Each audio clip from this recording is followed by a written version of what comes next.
Aujourd'hui on se retrouve pour la vidéo la plus longue qu'on vous ait jamais faite. C'est un petit peu compliqué, donc il va falloir être patient et s'accrocher. Mais une fois que vous aurez fini, vous pourrez vraiment vous la péter. On vous explique aujourd'hui comment réaliser une veste à capuche zippée ou un hoodie quoi. Merci à Dimitri qui a posé pour nous dans la vidéo, qui est juste trop beau. Merci à notre partenaire aussi Tissu.net qui nous a fourni gratuitement le tissu. Et d'ailleurs, on vous rappelle que vous pouvez toujours bénéficier d'une réduction de 10 € dès 50 € d'achat sur leur site internet. Merci beaucoup pour tous vos messages et vos commentaires qui sont super gentils et qui nous poussent vraiment à continuer. Vous êtes tous des petits carrés de chocolat qu'on a envie de croquer. On vous laisse avec le tuto. Pour réaliser ce hoodie, il vous faudra environ 2 mètres de sweat, un hoodie à vous qui vous va bien, de la cordelette, une fermeture éclair divisible de 60 cm et des petits œillets. On commence à découper un dos. Pour ça, on vient placer notre hoodie plié en deux sur notre tissu plié en deux. On épingle le tout et on va venir découper tout autour. On part du col, la ligne de l'épaule, le seul truc un petit peu compliqué, c'est la ligne de la manchure, puis les côtés, et enfin le bas juste au niveau de la couture de la bande du hoodie.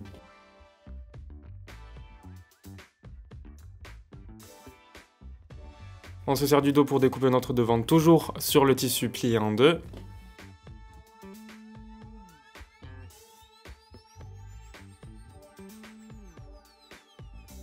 Et on vient séparer notre devant en deux parties en le coupant pile poil sur la ligne du milieu.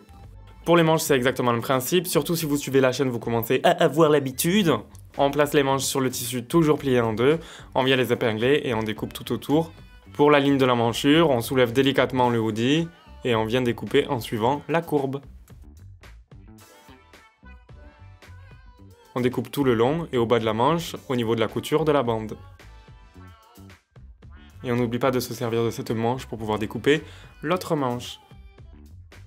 On reste concentré, on passe aux poches. Et là, on n'a pas fait compliqué, on s'est servi exactement des poches de notre hoodie pour découper les nôtres. Donc on découpe avec 1 cm de marge tout autour, sauf au niveau de l'ouverture où on rajoute environ 4 cm.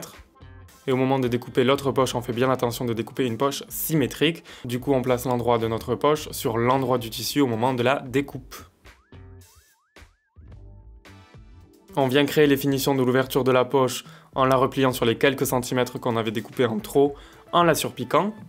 Et on fait ça sur les deux. Puis on s'est servi des poches existantes de notre hoodie pour pouvoir marquer les bords de notre poche. On vient épingler et on se sert de la première poche pour pouvoir épingler exactement au même endroit notre deuxième poche. On vient assembler nos poches à nos deux devants et pour ça rien de plus simple, on vient faire correspondre l'angle droit de nos poches avec l'angle droit de nos devants. On épingle le tout et on vient surpiquer le haut de la poche et les côtés. On fermera plus tard les poches entièrement avec la bande du bas et la fermeture éclair.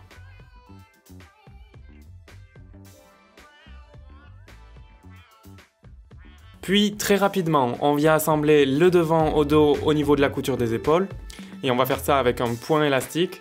Donc nous on utilise un point overlock, mais vous pouvez très bien utiliser un point zigzag serré. Puis on vient assembler les manches en faisant correspondre le milieu de la manche avec la couture de l'épaule. Puis ensuite on vient faire correspondre les bords de l'intérieur jusqu'à l'extérieur, petit à petit, on épingle. Et on vient coudre tout ça toujours avec un point élastique. Et puis finalement, on vient assembler les côtés en faisant correspondre les coutures d'emmanchure devant et dos. Et on fait partir notre couture de ce point-là jusqu'en bas de la manche, puis on revient à ce point-là et on coud jusqu'en bas du vêtement. On va vite durant ces étapes parce que c'est des choses qu'on voit dans d'autres vidéos sur notre chaîne. Et comme c'est un tuto assez costaud, on préfère passer du temps sur les choses un peu plus complexes. Allez, on finit les manches, comme ça on peut passer à autre chose. On mesure le tour de poignet et on coupe 2 bandes de cette longueur sur une largeur de 16 cm.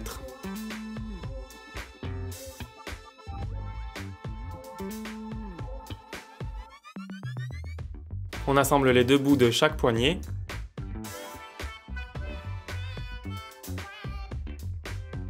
On ouvre les coutures, parce que le fer à repasser en couture c'est quoi? C'est ce qui fait la diff. Puis on vient plier nos bandes en deux pour former nos poignets, qu'on vient enfiler sur l'endroit de notre manche. On fait correspondre les coutures, on épingle et on coud tout autour, toujours avec notre point élastique.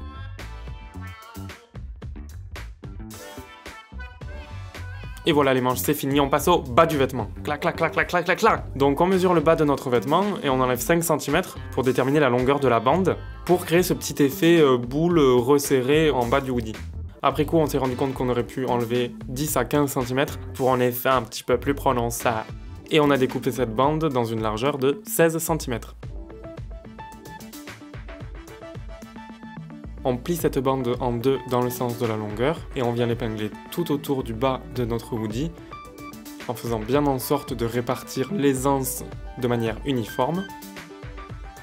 Et pour ça, on peut épingler les 2 extrémités, puis les milieux ensemble, puis les quarts et les 3 quarts pour qu'il n'y ait pas de faux plis au moment de la couture.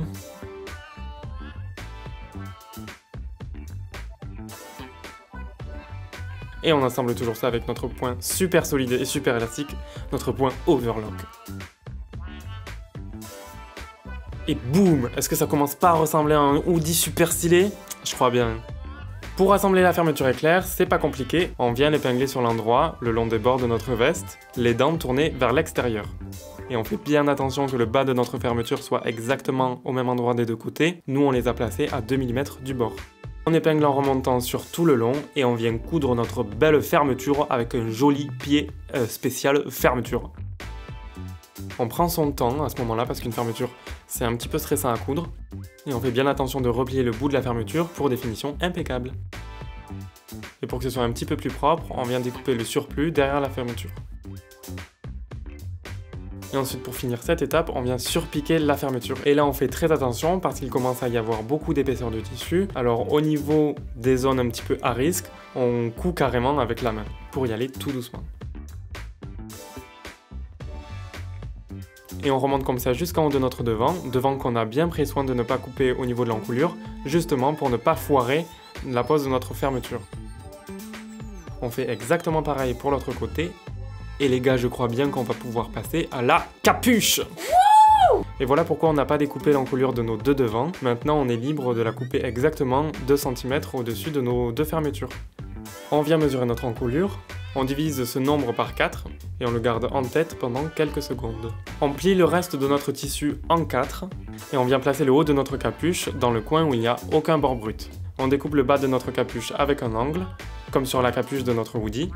Et vous vous souvenez du nombre qu'on a divisé par 4, on vient le marquer avec une épingle en partant des bords pliés de notre capuche. Et ensuite on découpe une courbe qui part de cette épingle vers le haut de la capuche. Et faites bien attention de ne pas couper jusque dans le coin supérieur de votre capuche pour qu'elle reste dans une seule et même pièce. On déplie notre capuche entièrement et on vient la replier endroit contre endroit pour assembler les 2 courbes qui se touchent.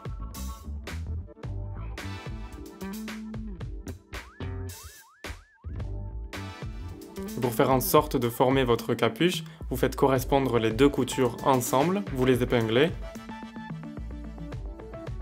Vous écartez le tout et normalement votre capuche devrait prendre forme naturellement. On vient marquer l'emplacement de nos œillets à quelques centimètres du bas de la capuche, de manière tout à fait symétrique. On vous montre pas ça en image parce que c'est un petit peu galère à filmer et en même temps c'est assez facile à faire. Et une fois que les œillets sont posés, il suffit de venir surpiquer les bords de notre capuche à 2 cm pour créer le petit tunnel dans lequel on va venir enfiler la corde. On vient assembler la capuche à l'endroit de notre hoodie. Et là c'est pareil, on part des extrémités et s'il y a un petit peu d'aisance, On fait bien en sorte de la répartir de manière uniforme. Puis on pique avec un point zigzag sur tout le long. Et ensuite on vient surpiquer de manière à coucher la valeur de couture vers le bas du vêtement. Sachez que vous pouvez créer des finitions au top en utilisant un ruban de serger au moment de l'assemblage du hoodie. On l'a pas expliqué pour garder la vidéo le plus simple possible. Ensuite il suffira d'enfiler la cordelette dans la capuche et pour ça on s'est aidé d'une petite épingle à nourrice.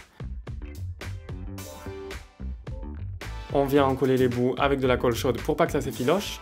Et je crois bien que votre magnifique Et je crois bien que votre magnifique hoodie est terminé. Si vous voulez apprendre à coudre une jupe crayon en jersey, vous pouvez cliquer ici. Si vous aimez nos vidéos, n'hésitez pas à lâcher des pouces bleus et à la partager sur Facebook. Envoyez-nous vos créations s'il vous plaît avec le hashtag HelloSuperette ou directement en message privé. On adore ça. Abonnez-vous à la chaîne YouTube si c'est pas déjà fait pour ne rater aucune de nos vidéos. Entendez-moi, on vous fait des bisous et à la semaine prochaine. Et salut tout le monde.